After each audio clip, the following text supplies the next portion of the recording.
Rruga do të hapet duke filluar nga dita e nesërme në orën 12. Gjatë kësaj periudhe, ne me masat që morën në këshillin teknik, pa me devijimin e rrjedhës lumit që mos godiste më poshtë hekurudhës dhe me lehtësimin e trupit të rrëshqitur, na shërbeu shumë për të bërë punën gjithë parapërgatitore që u bë gjatë këtyre ditëve për të mundësuar hapjen e trafikut.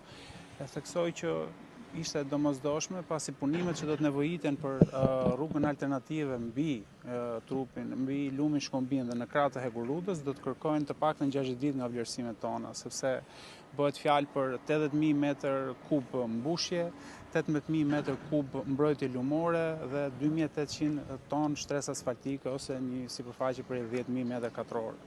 Pra këto shifra janë nevojshme për të analizuar dhe nga ekspert në studio që besoj sigurisht do të keni edhe ju të ftuar, që të vërtetohet pra koha e nevojshme për krijimin e këtij aksi. Ndërkohë që ky aks do të ketë një gjatësi 1.3 km dhe një lartësi që do të variojë nga 5 metër deri në mbi 10 metër. Segmenti aktual që hapet do të jetë i aksesueshëm për gjitha llojet e mjeteve dhe sa siguri mund themi në kushtet që jemi shfaqur së ka. Segmenti i ri do të jetë i hapur për të gjitha mjetet. Ne kemi 4 ditë që e mbajmë në testim në presion të vazhdueshëm me të gjitha mjetet e rënda, ku gjatë mbrëmjes djeshme janë vendosur dhe si autokolon, kjo për të bërë ngarkesën maksimale gjatë këtij aksi dhe nuk ka shfaqur asnjë lloj cedimi.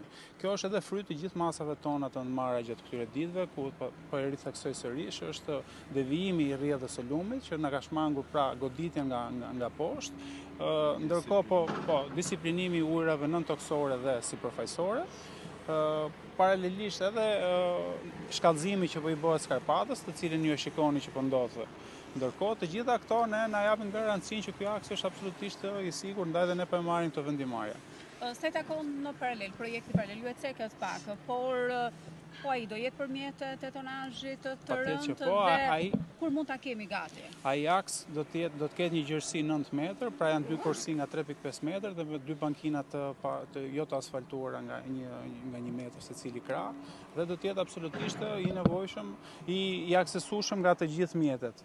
Duhet vënë duke që ne si autoritet morëm vendimin e pezullimit për punimet në korridorin 8 në këtë segment, deri në përfundim të punimeve për rrugën alternative që do të zhvillohet mbi lumin Shkombim në krah të hekurudhës. Kemi dot një parashikim kur do të nisin punimet dhe kur do të mbyllen?